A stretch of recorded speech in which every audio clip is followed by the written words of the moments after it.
ഇത് മുംബൈയിലെ ഒരു ഹോട്ടലിന്റെ മോഡലാ. എന്റെ അങ്കിളായിരുന്നു അതിന്റെ ഇന്റീരിയർ ഡിസൈനർ. നമുക്ക് ഇൻഡോ ഇറ്റാലിയൻ കൾച്ചർ ക്ലബ് കിണാപ്പ് ഉണ്ടാക്കണ്ട.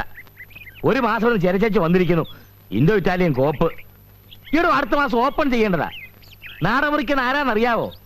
കേന്ദ്രമന്ത്രിയാ. വലിയ ഗോത്താലത്തെ ഡിസൈനർമാര്. ഡിസൈൻ സെലക്ട് ചെയ്യാൻ താമസിച്ചോണ്ടാ. ഇന്നേനെ തുടങ്ങിയാൽ ഒരു മാസത്തിനാ തീരും. ഏത് ഡിസൈനാ വേണ്ടെന്ന് പറഞ്ഞാൽ അതൊക്കെ ഞാൻ പറഞ്ഞുതരാം. ഹോട്ടലിന്റെ പേര് നിങ്ങൾക്കറിയാവോ? New palace. അങ്ങനെ പേരിടാൻ കാരണം എന്താണെന്നറിയാവോ? കൊട്ടാരങ്ങളുടെയും കോവിലകങ്ങളുടെയും നാടാണ് അനന്തപുരി. അതുകൊണ്ടാണ് നമ്മൾ ആ പേരിട്ടത്.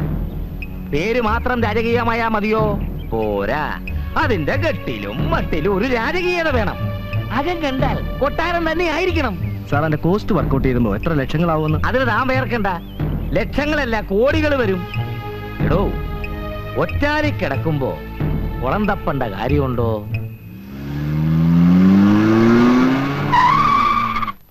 കണക്കൊക്കെ ഇന്ന് തന്നെ അഡ്മിനിസ്ട്രേറ്റീവ് ഓഫീസറെ ഏൽപ്പിച്ചേക്കണം. ഓഹോ. എടാ കള്ള, പട്ടാപ്പാടി നിലവിളക്ക് വെക്കുന്നോ? തന്നോട് ആര് പറഞ്ഞു ഇതിനകത്ത് അനുവാദം ചോദിക്കാതെ കയറാൻ? എന്റെ അമ്മാവനാ. അല്ല, യവൻ കരുതി പല രാജാവുമായിരിക്കുന്നല്ലേ? അല്ല, കൊട്ടാരം വിദൂഷകനാണെന്ന് വിചാരിച്ചു. ഇവനാരാ മനസ്സിലായില്ല? എന്റെ ഗുമസ്തനാ ഉർമീസ്. എനിക്കൊരു സഹായത്തിന് ഞാനിവിടെ ഒറ്റയ്ക്കല്ലേ, പിന്നെ ആശാൻ നല്ലൊരു കുക്കും കൂടിയാ. കുക്ക് നിന്റെ ഈ അമ്മാവന്. എന്താ പറഞ്ഞേ? ഈ ബുക്ക് അമ്മാവന് കൊടുക്കട്ടെ ചോദിച്ചാ